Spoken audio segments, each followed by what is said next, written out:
Davide Piroli, difensore, gran bella partita, difficile soprattutto nel primo tempo. Sì, intanto buonasera a tutti.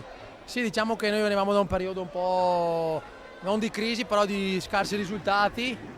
Poi in settimana si è fatto male Giuliano, che per noi comunque è una pedina importantissima.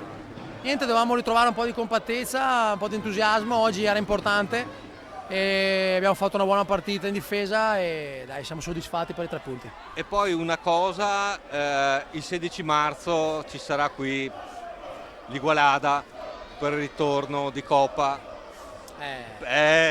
Sì, diciamo che quella lì è un po' la partita che un po' tutti insomma la sentono, già si parla qua a Vagnano. Esatto. Sappiamo che avendo perso 2-1 là è ancora apertissimo. Esatto. E niente, adesso una partita alla volta, abbiamo ancora Braganze e dopo prepareremo le partite alla grande e speriamo di avere un palazzetto pieno, Sì. perché le partite importanti era sempre pieno e sai.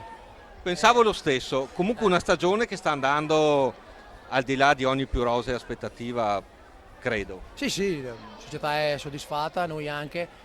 Abbiamo inserito anche ragazzi giovani come Nicola Crocco, che è un ragazzo validissimo. Penso che insomma stiamo facendo un bel lavoro e da qua alla fine dobbiamo toglierci qualche soddisfazione, dai, speriamo già con l'Igualada, dai. Perfetto, grazie. Grazie.